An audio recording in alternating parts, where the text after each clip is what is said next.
What's up, everyone? Welcome to Mondays with Vish. I'm Grant Cohn. That's Vish Kumaran. And big week. We're going to talk about a lot today. We're going to talk about Jimmy Garoppolo and his trade value, John Lynch and his use of technology, Kyle Shanahan's game. But we're going to talk about the Texans, Trey Lance. But we're going to start with the playoffs because I think we all were assuming the Niners had it made. And now it just got tricky. Unless, well, it kind of hinges on what happens tonight. Vish, explain it to him. Yeah, it all hinges on what happens tonight. And to be honest with you, I was one of those people who was kind of 100% sure. Like I Me was too. like, oh, the Niners are going to make the playoffs. Like our Me too. discussion is Yeah. more about how they do in the playoffs or whether they best utilize their assets this season. But the I was playoffs saying is they a should sit their guarantee. starters Yeah, week 18. I was already at that mode. Sorry. Go yeah. ahead. Yeah. They're going to be competitive, and then Yeah. you realize, boom, with the way Philly's playing. Luckily, Minnesota lost to the Rams. As a Niners fan, you never want the Rams to win, except for yesterday. You want the Rams to win. And then it really all hinges, like you said, on tonight, because basically the Niners, even though they have a head-to-head victory versus Minnesota, and they have a head-to-head victory versus Philadelphia, their biggest issue is they have the worst record in the NFC Right. versus NFC competition, Right. as in compared to all They're those six teams: and five. Minnesota, New Yeah. Orleans, and Yeah. the Eagles. Right. And because of that, if it lands in a two-way tie or a three-way tie, the Niners are the team that misses out because head to Right. head gets thrown out of the window and you look at versus NFC record. So Right. if New Orleans wins tonight, right, all Mhm. these teams will be sitting at eight and 8 and 7. seven, Three which teams. will, and I mean, the Vikings will be 7 and 8, the Niners, Yeah. Eagles, and Saints will be 8 and 7. And essentially the Niners would have to win out. And even if they win out, that might not be enough because they would need to win out. Plus, the Eagles or Saints need to lose a game. Right. And if they lose one, and the Eagles and Saints also lose one, and all these teams finish 9 and 8, the Eagles and Saints will get into the playoffs. So basically, they need to finish with a better record than one of those two teams. Yes. And so what was interesting is essentially if tell me if I'm wrong. If the Niners win the rest of their games, the Saints win the rest of their games, and the Eagles win the rest of their games, the Niners don't make the playoffs. Yeah. That's In crazy. fact, in Yeah. fact, if the Vikings win all their game, if the Vikings win out and finish 9 and 8, the Eagles finish 9 and 8, the Niners finish 9 and 8, the Saints finish 9 and 8. The Niners will have the worst seed of those Oh teams. wow. The Eagles and Vikings would be the two teams that get into the playoffs in that Okay. scenario. So again, if the Saints lose tonight, it's looking like the Niners they wouldn't clinch it, but it would be again looking pretty good if they win out. But if the Niners go 1-1, things get really weird. Yeah. Yeah. So basically, the Niners need the Saints to lose tonight, and then they have to win out. That's Yeah. kind of the best case control your own destiny scenario. And I'm not sure the Saints are going to lose tonight. That's kind of where things get a little troubling. Yeah. It's not like they're playing the Dolphins, who are equally mediocre. They're 7-7, right? As well, Yeah, right? the Yeah. Dolphins, right? They've picked it up. They've played really Yeah. well the second half of the season. Tua's done some pretty nice things. He's shown that he's a mid-level quarterback, but the Dolphins also, I don't think have played the best of competition during this time, and I think the Saints defense is going to really get after them. Who is the Saints start? Who are the Saints starting at quarterback tonight? I'll probably Taysom Hill. Okay, it's not Ian Book, right? Oh no, it is Ian Book. You're It's Ian absolutely Book. right because Oh they man, they got put on COVID. You're right. You're right. Ian You're Book. right. It's Ian Book. Okay, well, look, all the Niners need is for Ian Book to lose. But if Ian Book wins, he was scrappy at Notre Dame. A lot of people liked him. He can run around. They're they're not going to ask Ian Book to do anything, I think, because the No. Dolphins are going to zero blitz him to death. They're gonna try to win this game with their defense, and their defense is really really good, which is why And I was really proud of this because, not to go on a tangent, but you and I talked about the Saints, I think, a couple times in the offseason, both on this show and then my own show, Blake and Vish Sports. We haven't been streaming in a minute, but we will be back soon. Subscribe if you can. Um, but we talked about the Saints, and I was saying, like, if you look at their defense and their overall personnel, I don't see why this team can't be a playoff team. And a lot of Right. people had written them off with Breeze gone, and then Jameis was playing decent football. Like Yeah. he was playing like bottom tier starter level, and that was enough for them to get through because their defense was so good. The Aren't they like quarterback five and play has two? been, yeah, Yeah.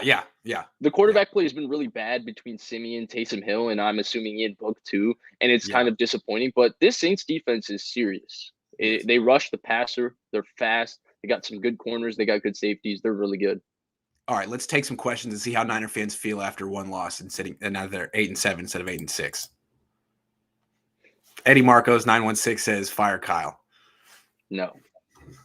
No, but if they miss the playoffs, I'm not saying they should fire Kyle. I'm just looking forward to the comments that I'm going to get. I would trade him. If they But they haven't so missed the if they playoffs yet. if they miss the playoffs, I don't think his job is in any sort of jeopardy I or don't think it is anything. either. But I think the discourse surrounding him in the offseason will totally change because I Oh, think that's when people will start yeah. getting on him saying if Yeah. this year he doesn't produce with Trey Lance, and that would be that this year meaning 2022, then people will say then he should go. I Which agree.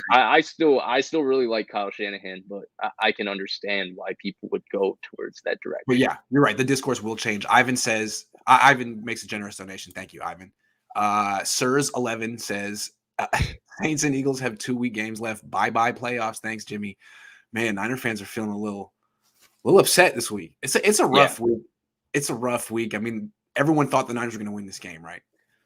And Pretty much. yeah, well, Pretty much. yeah, I still think the scheduling animal really Yeah. got them, but I think people are frustrated because they did not expect the Niners, Saints, and Eagles to be in the same conversation and vying for the same playoff spots at the beginning of 2021. I think that's the frustration.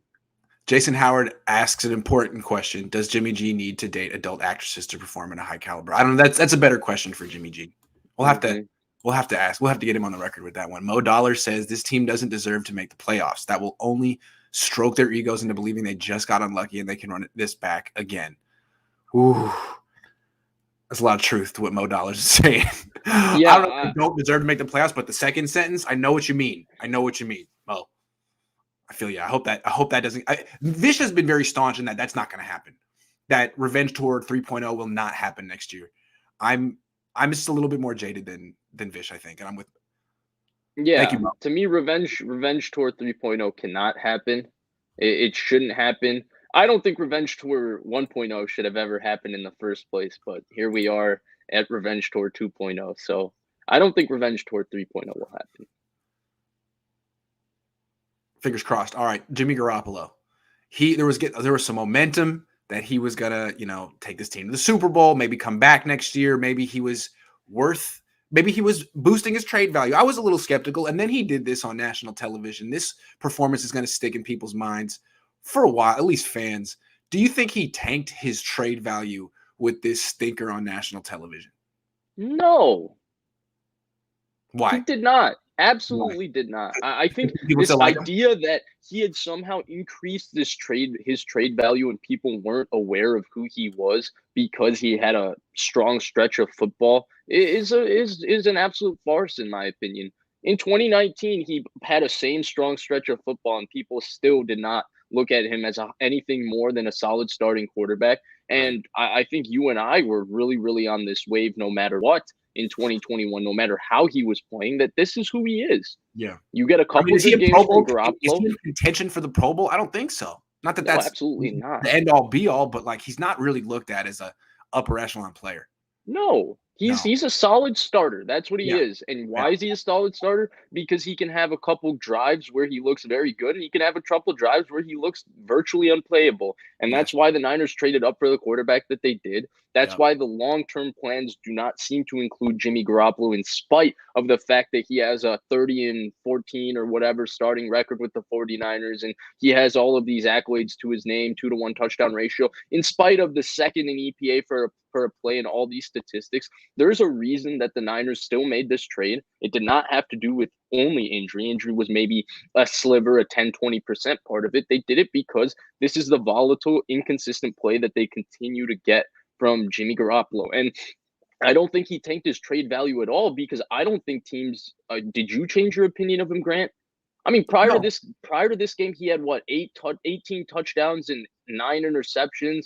And, I had people on my Twitter mentions telling me that, they're glad they didn't trade for Matthew Stafford because this is a great plan, blah, blah, blah, because Stafford has stunk it up. And I'm just thinking in my head, like a guy with 35 touchdowns and 10 interceptions entering this week is stinking it up. And a guy with 18 touchdowns and 8 interceptions heading into this week with 1,500 less or 1,500 less passing yards is somehow, lighting it up. This is who he's been his entire career. He's the same exact player. I don't think that him getting hot and playing, good football for an extended period of time changed anybody's opinion of it, because a lot of it was largely predicated on how the scheme was working and his supporting cast. Debo, And we've seen that, Kittle. again, Yeah. he's not a backup quarterback. He, to me, is better than a Jared Goff. He's Yeah. much better than a Nick Mullins and a CJ Beathard, who are borderline backup quarterbacks. He's a starting quarterback. So, yes, he's going to put up better numbers than those guys.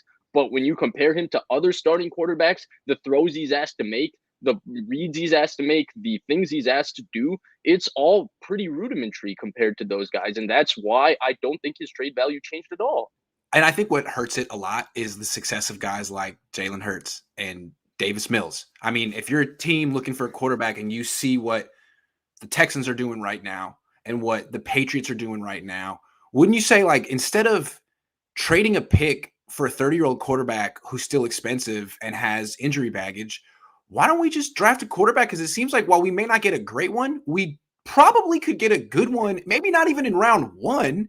And it's not like we're getting a great quarterback with Jimmy G anyway. It just seems like you don't have to make that trade. Right. You can use other ways to get good quarterbacks. Right. And along with the trade, right, you're giving up a pick, but then you get into price and the fact that he's 30 years old. And I personally think he's maxed out his ceiling. I know people keep saying he's only started 40 games. He's only started 50 games. He might get better. I don't think we've seen him improve pretty much at all since what he was in 2017. This is kind of who he is. He can occasionally make some wow throws over the middle. He can throw without setting his feet. He has a ridiculously quick release, but his timing can be a little bit off at times. His decision making can be off a lot of times. His accuracy is okay, but his precision is very inconsistent. A lot of balls high, a lot of balls low. And so because of that, to me, this is exactly who he is. And you can look like, I mean, I know a lot of people don't want to draft these kinds of quarterbacks, but to me, based on his play this year, him, Mac Jones, and Tua are all in the same exact conversation. And those two guys were first round picks, and he's a 30-year-old starter. But to me, the big difference is Mac Jones and Tua still have room to improve. Like, them being at the same level of Jimmy Garoppolo year 1 and year 2 doesn't mean that by year 7, like Jimmy Garoppolo, they're going to be at Jimmy Garoppolo's level. They can get better. And 2, they're far cheaper for playing the same exact level. While Garoppolo, is making $25 million at that level. And I hate to make it a conversation about money, because you don't want to count somebody else's pockets, or all credit to Jimmy Garoppolo for making the money that he makes. No the doubt. Niners are paying him that. But value is a real question mark in a salary cap league. And when you're paying a quarterback $25 million, but you're only getting, $10 to $12 million of production, it becomes a real question mark. Yep, well put. Grant wearing those dark colors like he's at a Niners funeral. Throw the season in the coffin. I didn't mean to. Y'all some negative Nellies, man. Yeah. Buck up, guys. They're still 8-7. So head-to-head is out with the Eagles only if it's a three-way tie. That's the thing. Yeah, it's a three-way tie. So let's say the Saints finish 10-7, the Niners finish 9-8, Eagles finish 9-8, and Minnesota finishes 8-9. Then the head-to-head would be in play. Yes, good call. Very tricky. Does Trey have confidence in team the same as Mahomes did with Alex as his mentor? Is it even possible for him to have a storybook ending with Kyle? Well, there's a lot of pressure on Trey. I couldn't answer that question, but wow, there's a lot of pressure on Trey. Yeah, it's possible, but let's not put Mahomes' expectation on a guy when Mahomes had a top 10 statistical season of all time his first year of starting. He threw 50 touchdowns and threw for 5,000 yards. That's not a fair expectation for anybody in their first year of starting, no matter how good they are. I mean, I've seen the Mount Rushmore of people you've seen list been going out on 49ers Twitter at all. I'd say right now, Patrick Mahomes is in my Mount Rushmore of quarterbacks I've seen. I know I'm pretty young, so I missed out on the Elways, the Montanas, the Steve Youngs, all of that. But to me, Patrick Mahomes is already one of the 4 best quarterbacks I've ever seen, with Manning, Rodgers, and Brady. Yeah. Jamaro Thomas says Jimmy G did this to us. We can go 9-8 and not make it. Yeah. I mean, Jimmy Garoppolo didn't force himself into the field, though. That was an organizational decision. But it was the domino that led to a lot of this. Who would you prefer to have start for the Niners, Jimmy G or Alex Smith? I think that's an interesting conversation. You want to touch on it real quick? Yeah, in terms of game managers at their best. Well, to me, I prefer Alex Smith, and I think Garoppolo has a better in-game upside than Alex Smith. I think he can make plays in games that Alex Smith simply won't make because at times Right. he's too conservative and he just Agreed. won't make throws. While Garoppolo's a little more gutsy and he will make throws. He will stand in the pocket on 3rd and 8 and take a hit and flick a ball, without his feet Pass set the over the sticks. middle in a tight Yeah, window and put it on somebody and he will. convert a 3rd down. But the reason I would rather have Alex Smith is week in, week out, play in, play out. I know who Alex Smith is. I know he's Yeah. smart. I know he's going to make good decisions. I know he's Protect the football. athletic, and I know exactly how he's going to play. And And the protect the issue with football. Garoppolo, to me, even though the upside is much better in a play-to-play setting than Alex Smith, you have this gigantic downside, and you don't know which Jimmy Garoppolo you're going to get play-to-play. Like, you can get the Garoppolo, who throws a ball, 2 seconds before Debo breaks in a small hole over the middle of the field versus the Rams on a clutch 4th and 3. Like, Alex Smith doesn't make that throw, but then Alex Smith certainly doesn't throw the 2 interceptions that he threw versus the Titans. Yeah, absolutely. Yeah, I just like for a game manager, I would rather have the lack of turnovers than the marginal 3rd down efficiency improvement. And also, I want that mobility. I like that. I like Yes, Alex Smith at 30 was mobile. Alex Smith Yeah, was always mobile. he In was. fact, He could move. Yeah, In fact, I just want a quarterback who's self-aware of exactly what his skill set is and who he is as a player. I don't think Garoppolo, even though he's in year 8, when yeah. people keep saying he can improve, blah, blah, blah, I don't think he's self-aware of the exact style quarterback he is and how he's going to play. He thinks he's Tom Brady, or he plays like he thinks he is. Easy Tino says the team leaks. They're done with Jimmy. All of a sudden, he plays horrible. Really? Then the GM likes to tweet, "Oops!" while in church. Of course, he's tanking. Tanking. I don't know about that, but let's talk about John Lynch's oops moment. I don't know. What'd you think of that? Yeah, I didn't think it was great. I didn't look, I don't think it meant anything. I really think he accidentally pressed the like button. Like, I Sure. genuinely believe that he accidentally pressed the like Okay. button. Let's say even if he hates Jimmy Garoppolo, I still think he accidentally pressed the like button. Can Sure. we agree on that? I mean, I don't know, but let's give him the benefit of the doubt. Let's give him the benefit of the Yeah, doubt. yeah. I don't Because I know. mean, I, yeah, I I mean, it's hard to mistakenly like a tweet, but let's give him the benefit of the doubt. I wasn't there. yeah, I mean, he has larger thumbs than us. He was a pro He's athlete. got He big might have hands. those 10-inch Yeah. hands. Yeah. Yeah. So let's give him the benefit of the doubt. My issue really with it is one, this proves one thing about John Lynch. He reads his Twitter notifications. Why do I Yeah. know he reads his Twitter notifications? He was tagged in the tweet. How Yep. else do you see a tweet you're tagged in unless you press the little notification button and scroll through? That Yep. means John Lynch has got as much Twitter fingers as the rest of us because he's reading every little thing that he's tagged in or mentioned in on Twitter. That's one thing. Yep. Two, I didn't like his apology at all. I Mhm. think first off, I don't know why we needed to know that you were in Christmas Eve mass. I don't think that has anything to do with whether you like the tweet or not. I'm glad, I'm not a Christian, but I'm glad that you are going to church and, fulfilling your religious desires on Christmas Eve. But why do I need to know that you were there when you liked the tweet? I don't Yeah. need that context at all. I think the apology is enough. I think Yeah. just an honest apology would have been enough. I don't need to know that information. I thought that was a little bit whack. And then I thought the general, just liking the tweet, then unliking it, then apologizing. It was just a weird, weird thing. It was very unprofessional to me. Yeah. I've been a little bit on the record, especially in my Twitter spaces when I can get a little more angry, and especially when I went to the 49ers game and saw them lost to Colt McCoy, and I was really angry then. I've gotten a little bit angry about John Lynch's uh, um, unprofessionalism at times Yeah. when he's talking, like mentioning that he believes these two players were the best in the draft and talking about players who aren't on his team and just giving out too much information at times. And I just couldn't believe that he would go as far as to like that tweet, and I can't believe it's frankly such a non-story. That's really what I can't believe because and again, I'm from Chicago, a little bigger media market, but if Ryan Pace was caught liking a tweet about Andy Dalton, can you believe what the conversation would be? This happened on what, Thursday or Friday? It happened on Friday, and Yep. here we are Monday, and it's already almost a non-story. His half-hearted apology was Or if kind of Mike dumb. Mayock did this about Yeah, like Derek Carr, something like that. absolutely. Yeah, be crazy. I Yeah. thought it was very unprofessional, honestly, Yeah. and it's a Dude, little if bit you can't disappointing. handle Twitter and like liking and not liking stuff, don't have a Twitter, man. Because I really haven't had this problem. And if you can't, maybe you shouldn't. Kyle doesn't have a Twitter. D'Amico Ryan doesn't have a Twitter. They avoid these issues. I'm just saying, maybe Yeah, you shouldn't be reading your tweets after. No matter where you are, church, not church, team playing, who, it doesn't matter. Maybe you should just, for your own good, for the good of the organization, delete the app. yeah, yeah, and It's then not gonna do again, any his good. apology was just bizarre to me. Yeah, and I'm with you. Like Like, the, you've been making this point about him. Like when he talks, people assume that he's being very professional because he's John Lynch and he's a Hall of Famer. But like, listen to what he says. A lot of the time, it's like, whoa, man, why you're did you not say supposed to this? talk like that. Yeah, yeah, you're not supposed to talk like this. Anyway, Yeah. he's kind of the TMI guy of the NFL.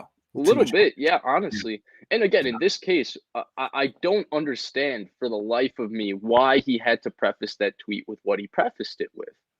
What does that have to do with you liking the tweet or not?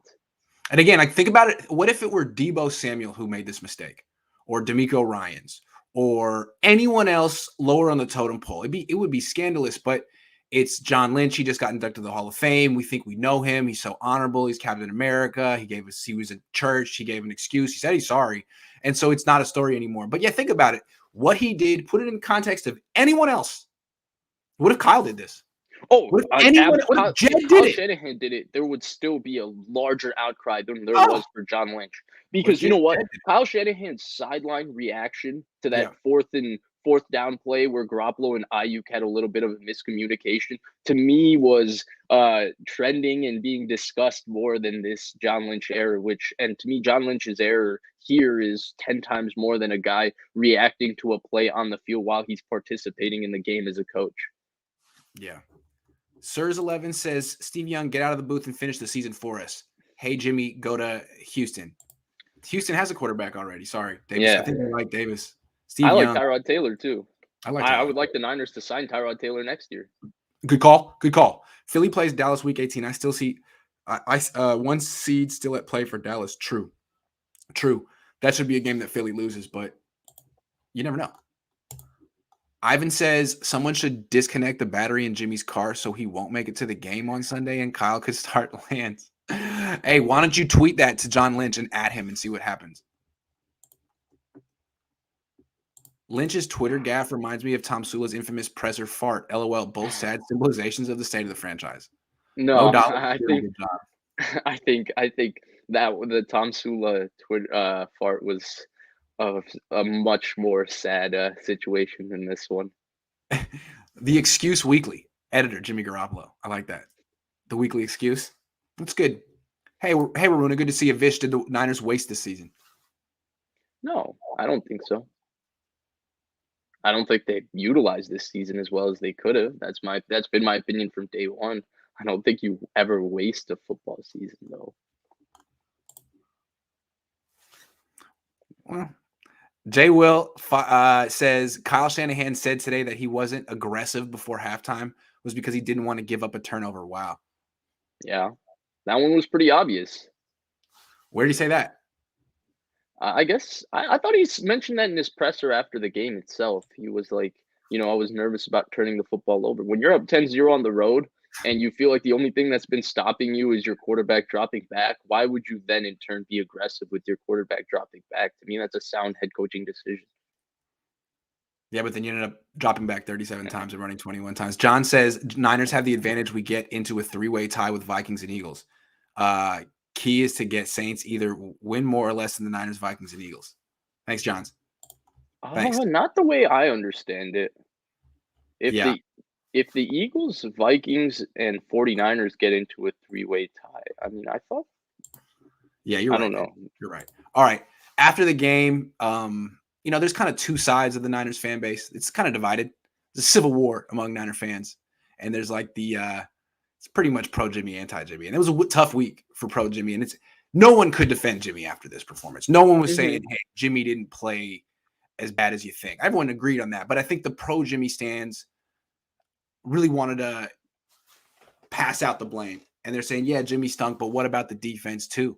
D'Amico Ryans didn't adjust. Corners got roasted. Nick Bosa didn't have a sack.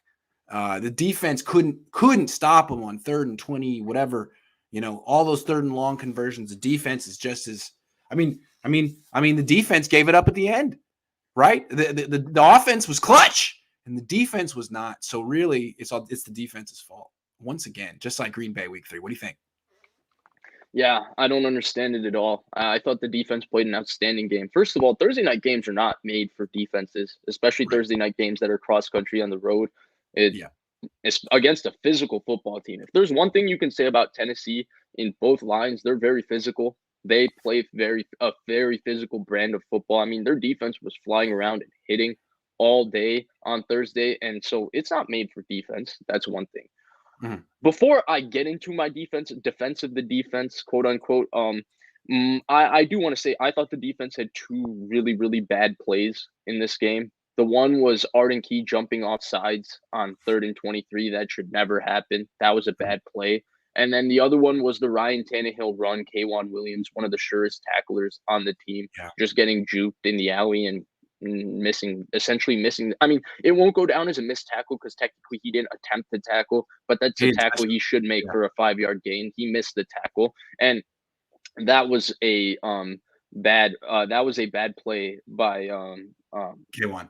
K'Wan Williams. Yeah. But otherwise, I thought the defense played a phenomenal game. I thought they played a phenomenal game. Look, people want to point to what the defense did in the second half and all those 3rd down conversions. If you go back and watch them, right? Everybody says, I saw this. Smart, according to a certain someone. I mean, I feel like now we're bringing him up on the daily, weekly on this show.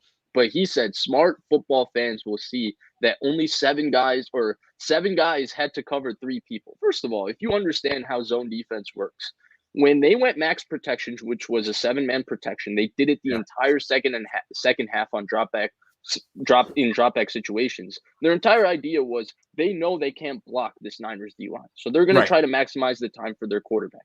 They did that. That was the first thing. The Niners played a lot of zone coverage in that second half.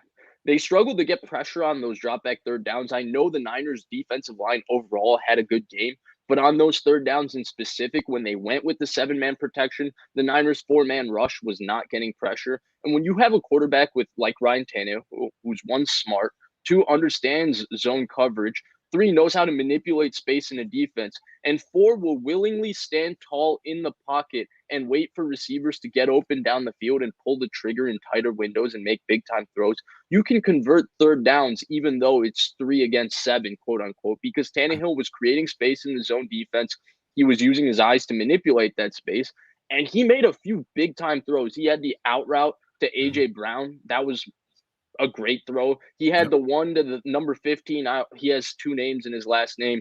I always forget his name. He threw one through a keyhole to him by moving Tart left. Tart has to respect his eyes, and then he fit that right back. He actually threw 2. One was in the first half. One was in the second half. The one jump ball to AJ Brown, sure, we can get on Ambry Thomas, but Ambry Thomas had 2 wins at the catch point earlier in that game. AJ Brown's really, really good. He's going to get you at the end of the game at some point. And then, people talk about, oh, they couldn't cover one guy. They couldn't cover AJ Brown. Tennessee has a really good defense. They also were getting beat up and down the field by one guy, and that one guy's name was Deebo Samuel. It's really hard if you have an offense that knows how to use a player with a specific skill set, moves them around within the offense. It's really hard to take that guy away. We've seen the Niners dominate games. George Kittle had 2 of the greatest tight end statistical games in a row, 2 weeks in a row earlier this season. Why was that? Kyle Shanahan knows how to use George Kittle. Defenses are trying to take away George Kittle. They're unable to because Shanahan is smart and is able to still get him the ball. That's kind of what happened. They were able to move A.J. Brown around. Tannehill was aggressive, and he made some big-time throws. I mean, the touchdown throw he made, I understand, Josh Norman's not the best corner, but he basically threw that maybe a half a step behind, but he threw an absolute rocket shot. That reminded me of the touchdown Michael Crabtree caught in the 2012 NFC Championship game that Colin Kaepernick absolutely ripped it. It was like a 19-yard touchdown. The second touchdown he caught in that game, it was an absolutely great throw. So really, the defense played a great game. Tennessee is going to make plays. They have a good quarterback. They had a good plan with the 7-man protections. A.J. Brown is really good. Tennessee is bound to make plays, and they made a couple plays. The defense really had 2 bad plays. But if you're telling me they're going to essentially give up 13 points because 7 points were spotted by a Jimmy Garoppolo pick that allowed Tennessee to start at their own 18. And they're gonna stop them in two sudden change situations. One was the first pick by Garoppolo in the red zone, and then the other one was the 30-yard punt by Mitch Wishnowsky that put the Titans to start at their own 50-yard line, and they would get 0 points from that. And on a short week, they would allow only 13 points essentially on the road. Like you, any NFL team should put that in their back pocket. The defense is really good. They played a hell of a game. And one last thing for the D'Amico doesn't adjust crowd. So they had this 7-man protection plan that was converting third downs, right? The last third down of the game, the third down that allowed the Niners to get the ball back at their own 5-yard line and go on that 95-yard drive, he brought a 6-man pressure. He blitzed. Yeah. And he got a sack. Yeah. Yeah. No, I thought the defense played really well. My only critique was with D'Amico, and it's the same critique I've had for Robert Saleh in the past. And I always thought Robert Saleh was elite, and I think he is deserving of becoming of the head coaching job he got. And I think D'Amico should become a head coach too. I've talked with Saleh about this, and I guess he disagrees, and he and D'Amico are very similar. So I guess this is who they are. They're very much end up being sound on defense, and I don't think they really like to tilt their defense to like, double cover people and just take them out.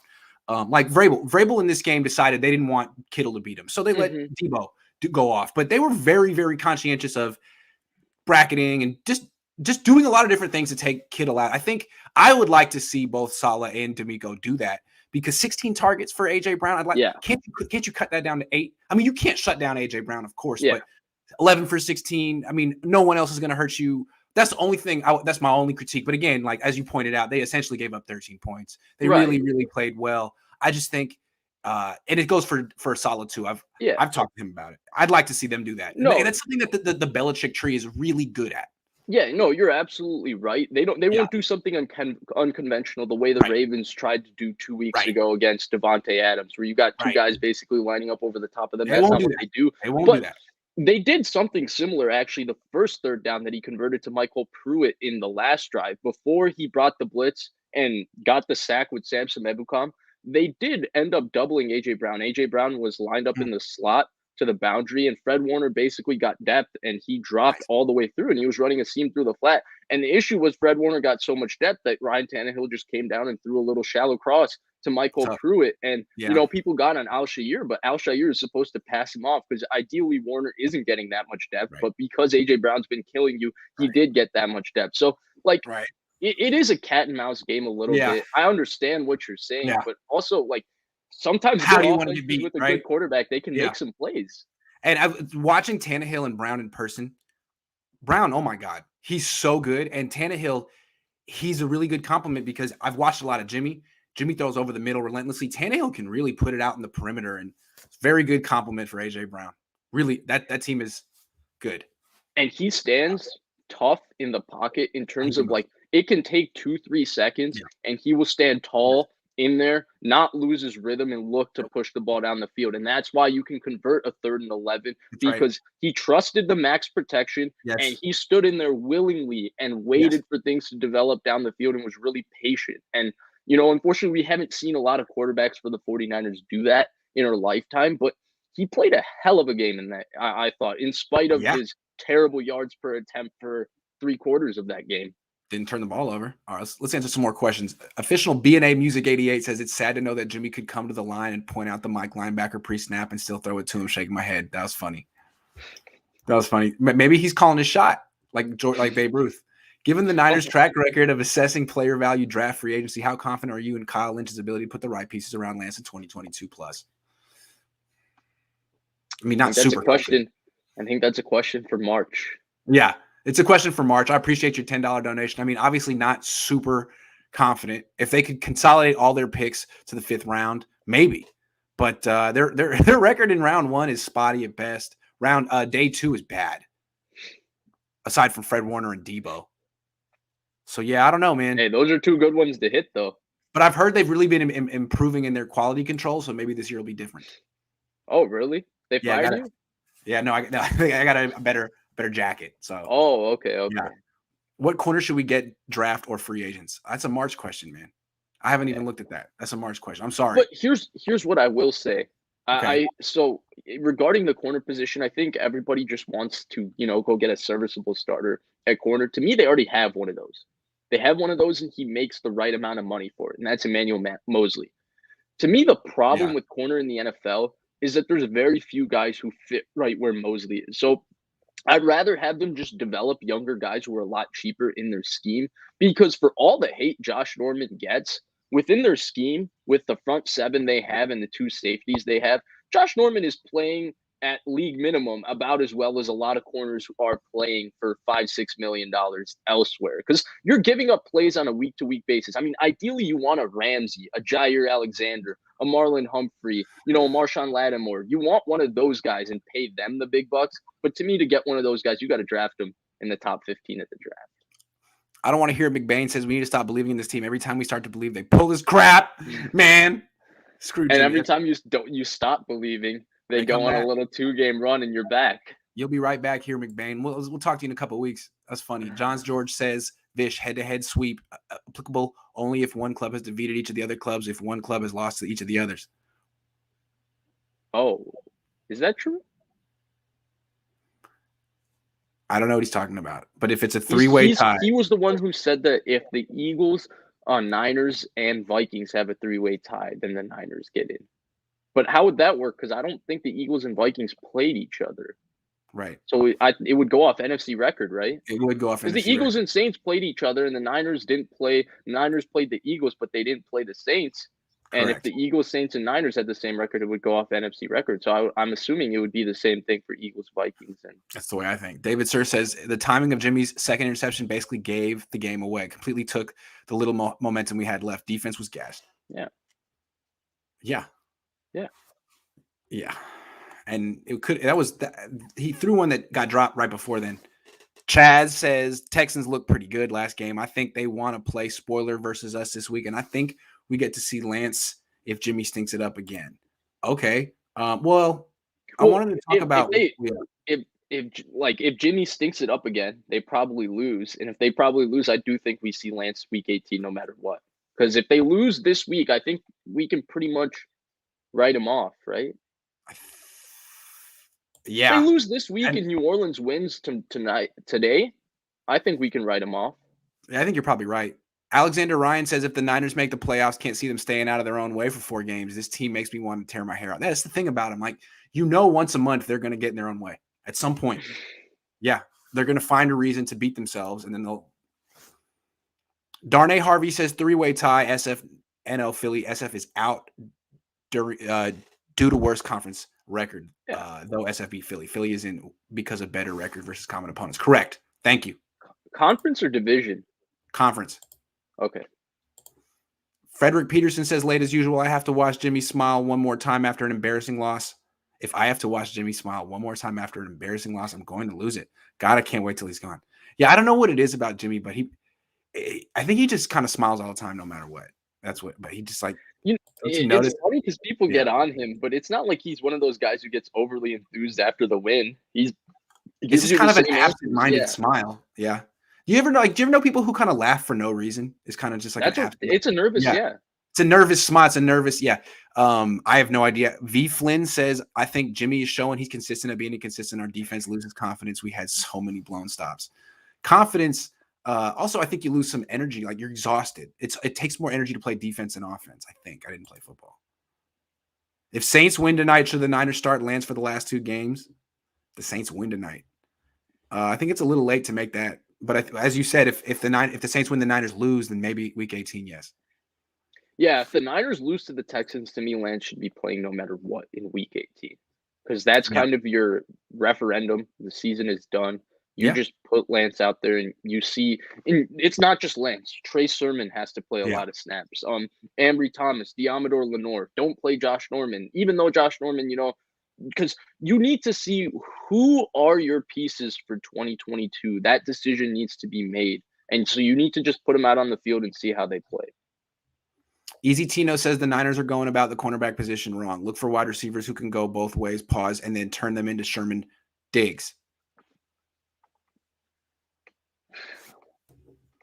You see what you're saying? I mean, I thought a lot of people thought they would draft Trayvon Diggs. Was Trayvon Diggs a wide receiver at one point in college? Yeah. US. Okay. Tiebreaker Yeah, is it's division, not division. conference. It's division. Yeah, that's what Okay. I thought. Okay. Three-way tie, Vikings, Eagles, SF. SF defeated both Vikings and Eagles, and hence will get in. Oh, yeah, that's true. That's true. That is true. If it's a three-way tie with those guys, I think that is true. That would make Really? sense. I think that would make sense because but I don't know because the Vikings Eagles didn't face each other. I don't know. This is a little confusing. I'm pretty sure it just goes on division record if these three teams are a three-way tie. The same way it would if the Eagles, 49ers, and Saints were on a three-way tie. The Eagles and Vikings haven't played. It should be Yeah. just off a division record. And the Niners division record, frankly, is kind of pathetic. Even though it's the best division in football. Explain to me why Kyle Shanahan called 37 passes and 21 runs in Tennessee. I mean, we know they win when they do the opposite. When it's 2-1 run to pass. They got to 2-1 pass to run. Why? Yeah, so it's really hard to get on his play calling from a schematic and X's and O's standpoint because, you know, the game plan versus Tennessee is a tough team to run on. They got two tough linebackers. Zach Cunningham's now on their team. Rashawn Evans is a little mauler. He's very physical. And they got two of the best five techniques, in my mind, in the NFL in Jeffrey Simmons and D'Amico Autry. Both should have been Pro Bowlers. Both are real tough to move in the run game. Both are really good pass rushers. And those two guys had a very good game versus the 49ers. So I understand why it's difficult to run the ball. It's a really, really sound scheme, and they play a very, very sound front.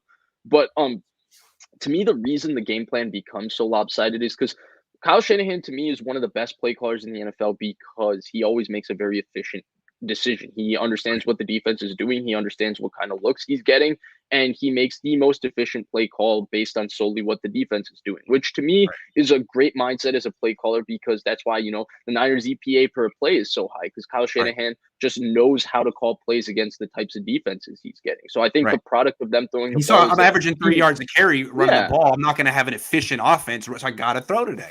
And they averaged over 6 yards a play. And they were scheming up people wide open in the pass game, and they were getting the kind of looks you want to throw the football. There was a lot of available to throw. I think the issue with these game plans, and I don't want to go there because I don't actually look at it the same way, but I've heard you and Jesse and a couple others get on him as a head coach. And to me, sometimes making the most efficient play call is just looking at the game from solely an offensive coordinator play caller perspective. Because you're just looking to call the best play from a schematic standpoint. But in this case, to me, it was making a decision about personnel and people a little more in this game because the one thing that you don't want to do is get yourself in a 2-1 run pass because you clearly don't trust your quarterback. Your quarterback's the one thing that can really hurt you against a good team because you can't trust him to be accurate enough and make good enough decisions on a down-to-down drop back. And so, I thought there's been times where he's turned this corner, right? Like, to me, this Tennessee game should have played out the way the Minnesota game played out in the playoffs when that was a grinded out game. It wasn't like the Packers game where they just put on a run game clinic with just pure scheme and movement and Raheem Mostert breaking off 10, 15-yard runs. That was a grinded out game with Kevin Coleman. A team with no offense. A 2-score lead against a team with no offense. They could have won this game with 14 points if they had just not turned the ball over. Right. Yeah. Because they spotted them 7 off the turnover. To me, it should have been a grinded out type game where you just try to physical them. It's the kind of game that Jim Harbaugh consistently won with the 49ers. It wouldn't have been a pretty game. It wouldn't have been Kyle Shanahan's best called game, quote unquote, from the X's and O's. But I would understand why he would have to go to their offensive ranking would have went down. Right. He would have seen won. early. Right.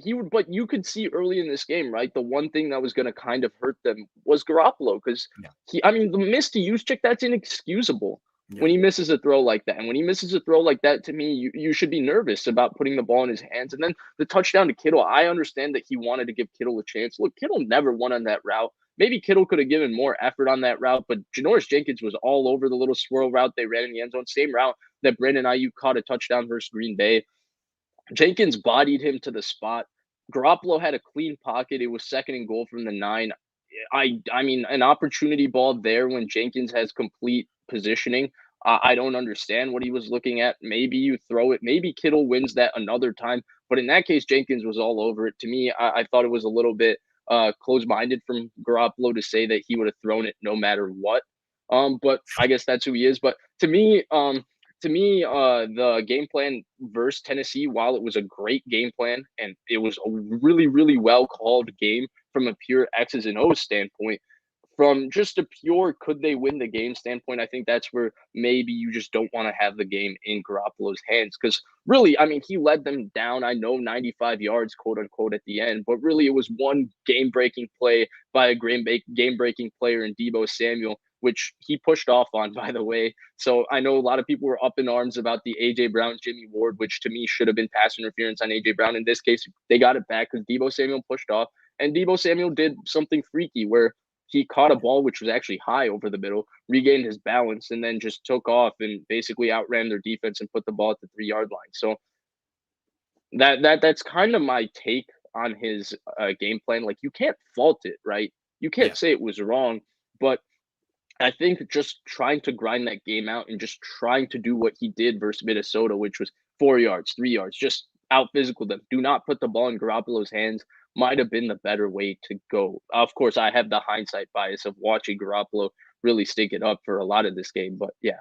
It's just interesting to me, like the Niners don't really lose that often. They usually beat themselves, and they beat themselves in a specific way. And like you're trying, I think as a play call, as a head coach, you're trying to avoid that. And as an offensive coordinator, you're just trying to maximize offensive efficiency. And this was one of these games where those two things were at conflict. And I think it cost them a little bit. Like, you're only averaging 3.5 yards a carry. Fine. Run, get to 2nd and 7, get to 3rd and 4, get to 4th and 1. Quarterback sneak, baby. You have the best quarterback sneaker of all time on your. I'm just saying, like, anyway, yeah. The two different, the OC coach and the head coach.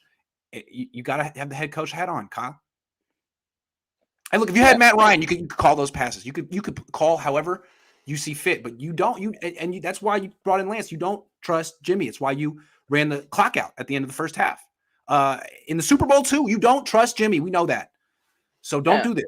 And this team is really, really good, right? I mean, I know the mathematical odds are, even though I still think the Niners have a good chance because I don't believe New Orleans and Philly winning out. I think the Niners are still going to get into the playoffs.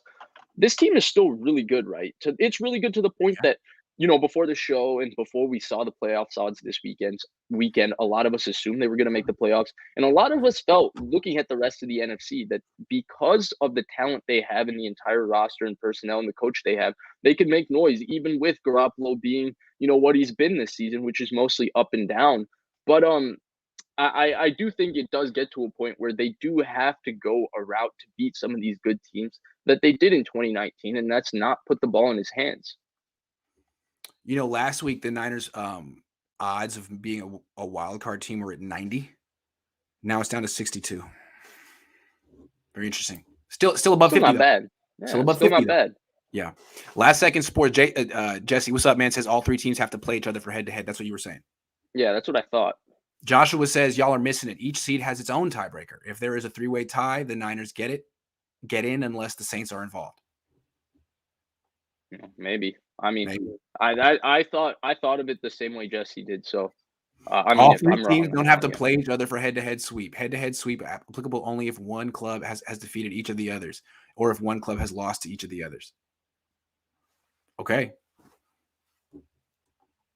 We're getting conflicting information. I don't understand that. So if one team had lost to each of the others. So let's say the 49ers had lost to the Vikings or Eagles. Then we know the Niners are out, but who gets in, the Vikings or Eagles? Yeah. How's that work? How do you differentiate that one? That doesn't make sense. Yeah. Philly lose to Dallas and Min loses to Green Bay. Probably. I think Minnesota losing to Green Bay is a good possibility. I think Minnesota's kind of pulled out here, but just win, baby. That's probably the best thing the Niners can do. Meaning if the Saints win, they would need to win again and take the 6th seed outright for the Niners to make it. Man, it's a lot of conflicting information here, Vish. Yeah, I'm a little bit confused. This is not what I kind of read earlier, but we'll have to see. I mean, somebody's got. Point is that I think the Niners still have a good shot at making. Yeah, 62.8%. Yeah. All right. The Niners play the Texans. The Texans were looking like the worst team in the league for a while. They've won 2 in a row. One was against Jacksonville. But they just put 40 up on the Chargers, who are, I mean, just as mediocre as any team in the NFL this year. So all of a sudden it looks like that Houston has joined the ranks of the other 25 mediocre teams in the NFL. So the Niners, is there anything the Niners have to worry about here besides beating themselves? Well, the Texans do have some talented players, right? They ran the ball really, really well versus the Chargers. The Chargers do have a terrible run defense, but to Houston's credit, they were able to run the ball. Rex Burkhead, he was outstanding in this game pretty Yes, much. he was. Yeah, I mean, I don't expect Rex Burkhead to do much against the 49ers. I think the 49ers have a better defense overall than the Chargers. I think they have better personnel for the scheme that they run, and I think they have a much better run defense. So I'm not worried about that. I know Davis Mills has had 3 weeks playing pretty good in a row. I don't think he's going to play that well versus the 49ers personally. I It's gonna think be he tough. will struggle. It's gonna be tough. And Yeah. they have some NFL He doesn't have a caliber great players. supporting cast. Rex Burkhead is No. decent. Brandon Cooks, Brandon is, Cooks is cool. very good. Yeah. Who else he But got? He got Moore. I don't know who Moore is. Who's Moore? 15. yeah, and I also think Shanahan's gonna absolutely own Lovey Smith. Lovey Smith is Tony Dungy tree. They play cover two just about every snap. Ooh. You can't play one style of defense for Shanahan and not, Yeah. get put down. And that's a scheme he's really, really familiar with. It goes back to his Tampa Bay days, where he started. True. So he's familiar with that style of defense. I think Shanahan's gonna put on a clinic. I think early in this game, it's not going to be in Garoppolo's hands. It's going to be a screen here, screen there, run, misdirection, and they're just going to go down the field. And it'll be 14-0. Defense is playing pretty well. And then slowly Garoppolo's numbers will get big, build up. And by the end of the game, he'll have this efficient, 14 for 20, a 202 yards and 2 touchdown day. The EPA will be outstanding and everybody will be back. But the reality of the situation was he might not have done a lot really and been asked to do a lot in this game. I think the Texans are not a bad football team by any means. I think they're okay. I think a lot of people, because of the Deshaun Watson situation, thought they would be the worst team, and they're clearly not. They're one of the many bad teams, but I don't see. I really believe the Niners are going to outplay them. I do. I'm not that worried about. Well, I think the way to beat the Niners is to get them to abandon their run game, like the Titans to an extent, like the Titans did. But you have to have a good run defense to do that, I think. And this team doesn't. This team has a terrible run defense. Now, what you could do with what Vance Joseph has done, which is we know we have a bad run defense, so we're going to sell out and put some specialty front to stop the run, basically dare you to pass and get Kyle to, because Kyle can't. He'll always accept that dare. So I don't know if the Texans are keyed in enough to what the Niners do to know that. You got Lovey Smith running one of the most antiquated schemes in the NFL. I don't think he's as good as Vance Joseph. No. So I don't expect the Niners to lose this game. I think the Niners should be okay this week. I think they should be able to run the ball like they do in their wins and minimize Jimmy and not beat themselves. Yeah, I think they will. Yeah. After a 3-way tie is broken and the list is down to 2 teams, regular 2-team tiebreaker is applied. Been studying. That is true. Know that. Regular 2-team tiebreaker if it's not a 3-way tie. Niners get tiebreaker. I know with 2 teams, the regular 2-team tiebreaker, I know that. I don't think the 3-team tiebreaker works just based on head-to-head. Yeah, Niners get the tiebreaker. Because Eagles and Saints have played each other. Right. Joshua says the Niners get the tiebreaker at 9-8 if the Saints are 10-7. Well, they wouldn't be tied with the Saints if the Saints are 10-7. What are we talking about? Waruna says reports emerging no Jimmy Garoppolo at practice today. Yeah, I just saw that. Matt Barrows tweeted it's not COVID related. He's not here for the start of practice. Kyle Shanahan will address later. Word? Hold on. Let me get that. Barrows. Hold on. No Jimmy Garoppolo at the start of practice. It's not believed to be COVID related. Kyle Shanahan to address later. Shanahan will talk when practice ends around 1:40 or so. Trey Lance is the top quarterback for today's bonus practice, which is a Thoughts? Because we're going to have to find out. I mean, what that's about. It's a bonus practice. Maybe he has to go take care of his body or something. I mean, it is a bonus practice, but don't quarterbacks usually go for the bonus practice? I don't know how this works. Do you think they left him in Nashville? Do you think they left him in Nashville? Do you think that's why John Lynch liked the tweet? Maybe they actually left him in Nashville. No. Maybe we're going to find out. I don't think so. But I'd love to. I'd love to hear what Kyle Shanahan says first before we stay tuned. We will find out in 40 minutes. I'm not going to speculate on this because we're just going to find out in 40 minutes. And this video won't age well, so we'll find out. SF versus Texans is going to be my first Niners game. Can you give me some tips on what I can expect? Great. Greetings from Mexico. okay, you can expect to be staying in a town that's about an hour, 45 minutes south of San Francisco. You can expect to eat at like Chick-fil-A and In-N-Out Burger and Five Guys. You can expect, I don't know, Cold. cold. It's going to be cold. It's going to be I'll raining say this. probably. I'll say this. One of my annoying things I didn't enjoy about the Niners game is, I guess it was where my seat was, but I was colder at the Niners game where I was sitting in the 100 level seating, so I was pretty close. Than I was the week earlier on Halloween when I went to the Niners Bears game and I was sitting all the way up top. Yeah. I'm And I wore Look, the man. same thing for both games. And what's crazy is you were in Santa Clara. Like it's way chillier in Oakland and San Francisco. You don't even know. But you're from Chicago, so I don't want to hear it, man. I don't know what you're It talking was about. not cold in Chicago. It was cold in Santa Clara. I don't know what the deal was, but I did not enjoy the Santa Clara weather. Dude, I'm so excited that Trey Lance is the starting quarterback today. Nice. Man, what if he plays next week? That would make this so much more interesting. Wow. Oh, if he plays next week and they lose, Grant, you're gonna just get a bunch of people that probably don't usually watch you just here to If he come gets in. outplayed by Davis Mills, hey man, that's the Niners' fault, not me.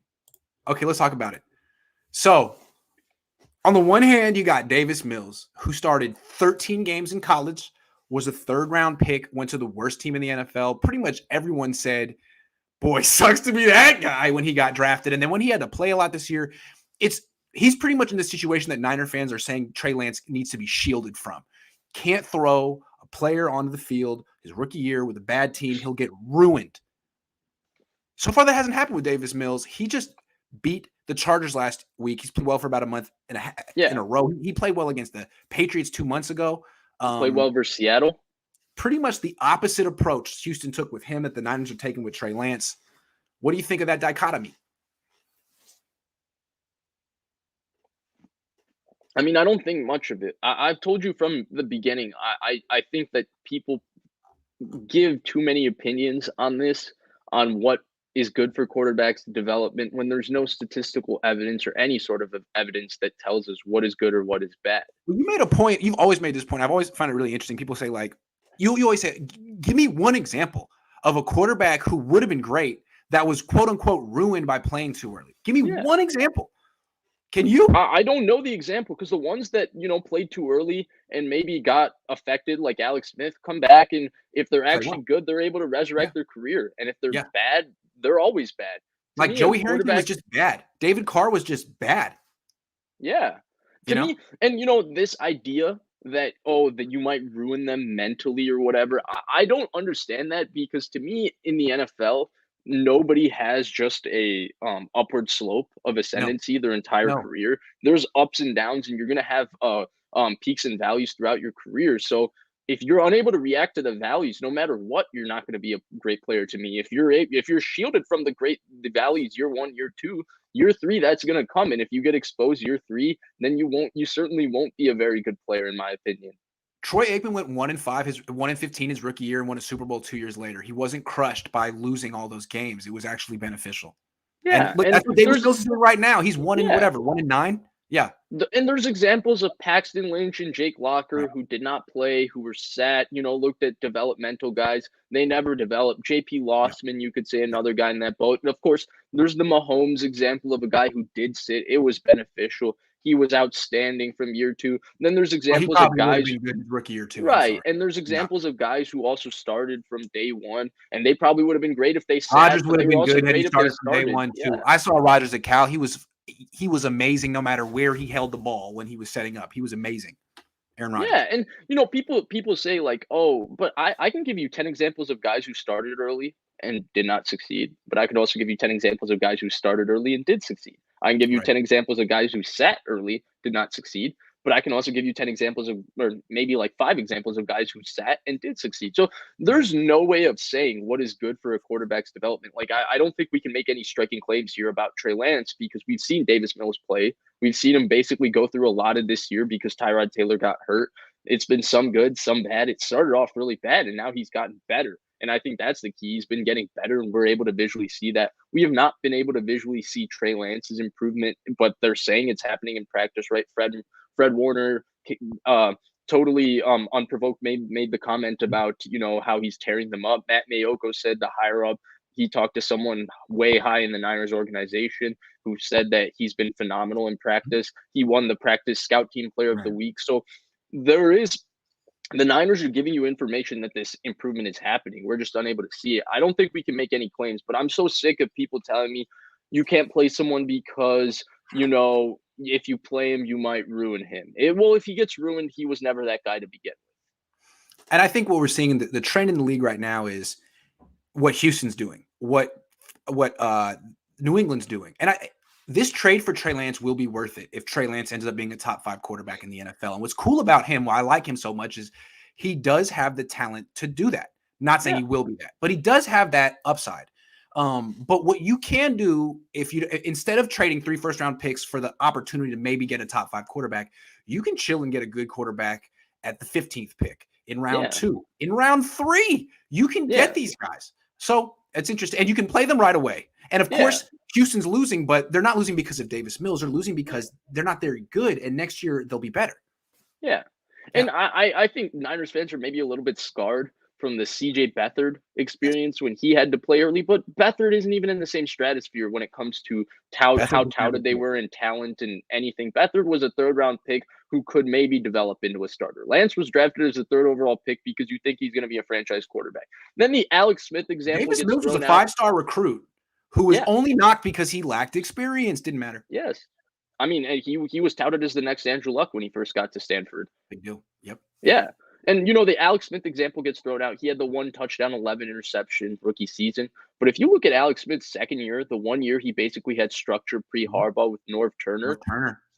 Everybody was excited. He had 16 touchdowns, 16 picks. People were saying they were trending in the right direction. I think the Niners were 5-5 at some point that season. People were really excited about Alex Smith's talent at the time. Norv Turner got the head coaching job with the Chargers based off that year, if I'm correct. Yes. So, and, I don't even want to compare those 2 situations too, because honestly, for the first part of my life, that Mike Nolan, Mike Singletary, Dennis Erickson, when I first started watching football, the Niners were Browns level bad in terms of their organizational management. They were as bad to Alex Smith as any organization to me has ever been to a quarterback. They treated him terribly. Mike Martz came in and wanted to start JT O'Sullivan, who's fantastic on YouTube, was never in the same stratosphere in terms of quarterback ability as Alex Smith. The Niners treated him awfully. To be very frank about it, the Niners have way more structure. They have a coach who's been here for 4 years, who's implemented the exact organization the way he wants to, who's in charge of everything. Those 2 situations shouldn't even be compared. Alex Smith should not even be used as an example of what happened to him year 1 if Trey Lance started year 1. And I think the final point here is that the Niners are really good. They're really a very good supporting cast, and I really think any of the rookie quarterbacks would have been successful on this team. Trevor Lawrence, Zach Wilson, Trey Lance, Justin Fields, Mac Jones, Davis. I mean, if Davis Mills can look like this on Houston, I'm sure he'd look real nice on the Niners with Debo and Kittle, and I bet you Kyle Trask, Kellen Mond, like all of them would look good on this team right now. For me, the most important thing for a quarterback is, do you have an offensive coordinator who's willing to tailor the game to their strengths? Because a lot of these young quarterbacks, the NFL isn't 100% sure of what you're going to do with them when they first come in. That's why a lot of them are able to have success early. And the biggest question mark is by year 3, can they continue having success? Because then the NFL slowly catches on. Oh, this is what you're doing to make the game easy for him. We're going to start taking this away. A lot of Josh Allen's ups and downs this year were a little bit of the NFL caught on to what the Bills were doing. Of course, Josh Allen is still an unbelievable quarterback, and the Bills being unable to pass protect and run the football and all of that is hurt. But his statistical decline is also that teams were starting to have some later safety rotations and stuff and force him to make decisions from the pocket and not just escape the pocket and just make physically gifted plays all the time. And he's still been fantastic this year, but it's been a slight decline from last year. Well, if you're a coordinator, if you have a talented player at quarterback, in my opinion, on his rookie deal, no matter, what he can do and can't do, if you have a coordinator that fully embraces what he can do, and you have a talented team, you can win games with that quarterback, in my opinion. I mean, the Patriots have fully embraced what Mac Jones can do. They're 9-6 with Mac Jones. Right. Dolphins embraced it with Tua the second half of this season. That's why they've won 6 in a row. Yeah. Joshua Wyatt says, still missing it. The Niners would win the tiebreaker against Minnesota, Philly, and any other team at 9-8 for the 7th seed if the Saints are 6th at 10-7. I think we agree they would win the individual tiebreaker with those teams. Our question is about if it's a three-way. So if Minnesota, Philly, and the Niners Yeah, get that's the this question. same We haven't record. got the answer on that one yet. But it's not something the Niners have to face just yet. Jimmy G not practicing, maybe they did leave him in Nashville. That I already made that joke. Why ain't Jimmy practicing today? We're going to find out in 30 minutes. We don't know. Yeah. Kyle's going to explain. There's going to be a conference call. Because of COVID. I'm back to conference calls again. The hypothetical question that gets thrown around is the Niners would have been better if they took Rodgers and Smith. Thoughts? Well, yeah, of Rodgers course. is better. Yeah. Rodgers is the greatest. He's still really good. Okay. He's the best quarterback I've ever seen. Do you think that Jimmy Garoppolo just finally was like, you know what? I took a lot of abuse from this organization. I took a lot of, but you liking that tweet was the final straw. I'm staying in Nashville. I'm not coming back.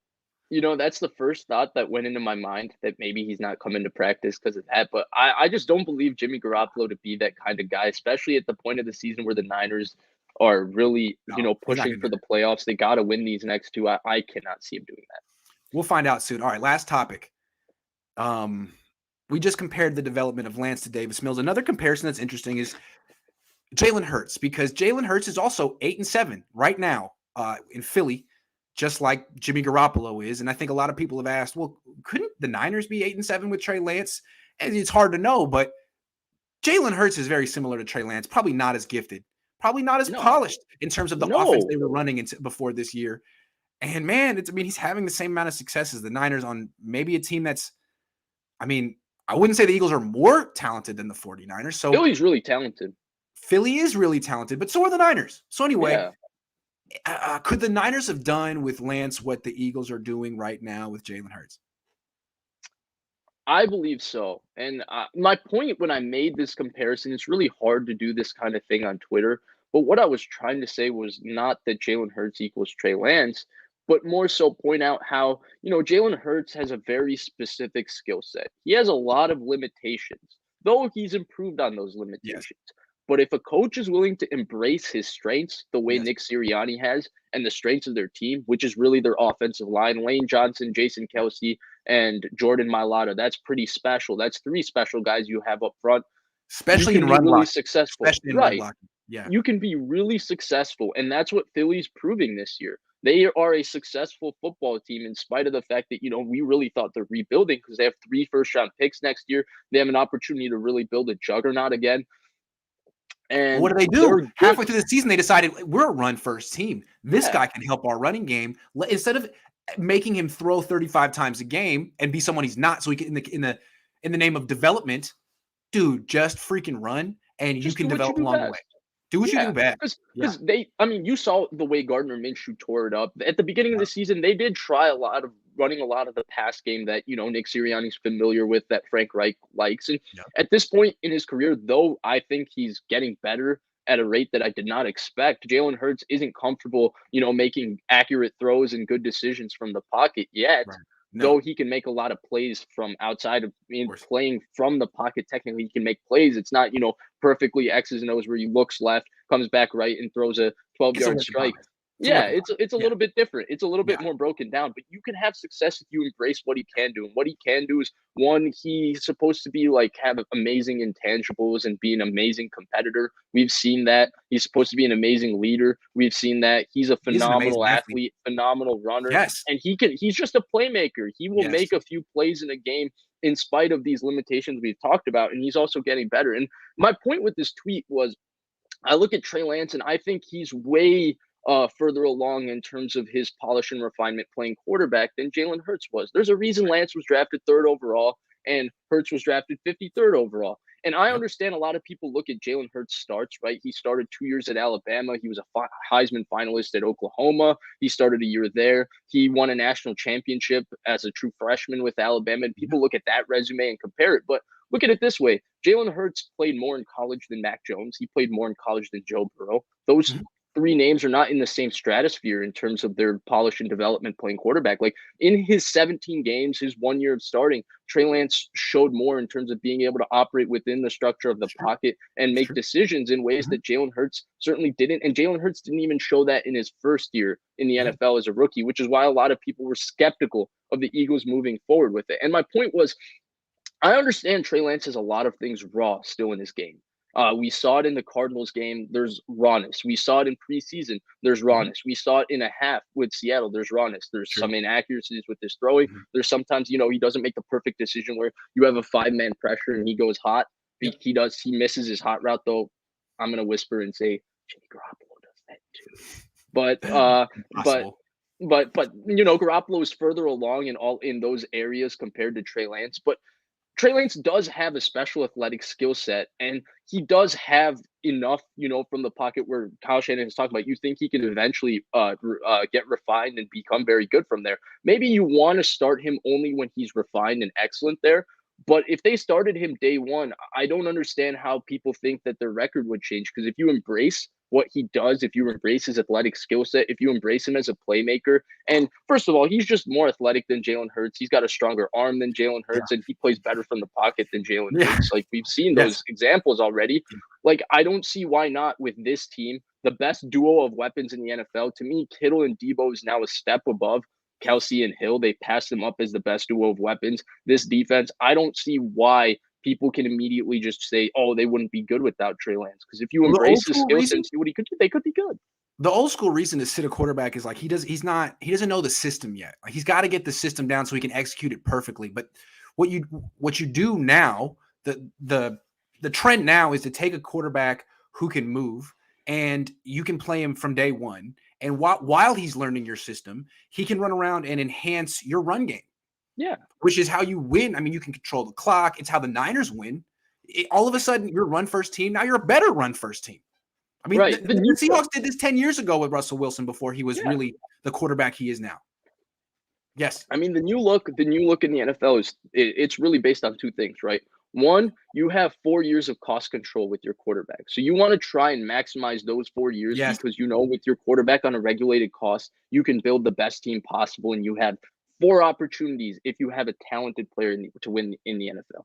2, if you're a coach hired and you draft a quarterback, in the first 3 rounds, your job is often tied to this quarterback. So instead of trying to square hole round peg this quarterback into your system, embrace what the quarterback can do and try and run a system around that. I mean, Bill Lazor, when he's allowed to call the plays for the Bears, they call a lot of concepts that Ohio State ran with Justin Fields. In fact, they don't run the offense that, Matt Nagy would like to run, and Matt Nagy specializes in running the offense he ran with Alex Smith. They run an offense that's tailor-made to Justin Fields' skill set, and when they do that, we've seen Justin Fields have success, and a lot of people are really excited about his potential. I'm excited about his potential as someone that really liked Justin Fields before the draft, and Kyle Shanahan is one of the best play callers in the NFL at doing exactly this, adapting to what his players do well. And so, again, I just look back and I just say, like, if they did start, they obviously chose to go a different route. We will see 2022 and beyond whether that route works out. But don't tell me and don't give me this, oh, they wouldn't have won with Trey Lance. Oh, Trey Lance couldn't have done this, because he has a specific skill set that if you embraced and ran a particular offense to try and fit it, you can have success. The Eagles are showing that with a quarterback who has double the limitations. Well put. Isaac says Jimmy isn't at the start of practice. Eyes bulging out of your head. Yes. We will find out in 25 minutes the reason for that, and I will post the entire conference call on YouTube so you can hear it. Martellus Bendis told us about Jimmy's feelings. Oh, I forgot about that. Martellus Bendis. Yeah. That was funny. Do y'all think Kittle supports Lance starting? I don't care. I don't think he cares too, honestly. I don't care. It's not his role, George. Just block and run and catch. And I think he will do that. Yeah. I think he'll support whoever the quarterback is. He's a professional. All right, it's time for me to go figure out what's going on in Ninerland. Things are getting real weird. This was a great show, Vish. Thank you very much. People were looking forward to bearded Vish, but any Vish is good with me. So it's funny because the beard got popular reviews here and on Twitter, but my family really did not like the beard. So basically, what happened? Reason to bring it back. Rebel. No, I don't think I can because I'm still here at home. I haven't gone back to the city. There you And go. I actually wasn't able to shave. My family actually Right. suffered loss, and during that time of bereavement, you're not supposed to Right. shave for an extended period of time. So that's what I based was the reason I couldn't shave. And so after going through that, my first thing they were telling me is go shave. It looks disgusting. So I had to go shave, get a haircut too. So yeah. I got to get a haircut. I'm looking shaggy. Anyway, everyone, we'll find out in 20 minutes what's going on with Jimmy Garoppolo. I can't wait to find out. I can't wait to find out. I hope it's something You juicy. know, don't get your hopes up. I'm sure you're gonna get your hopes up, and then it's gonna be something like, oh, Vet we day. gave Jimmy a vet day. Okay. Strange timing, but whatever. We'll find out. All right, everyone. See you then.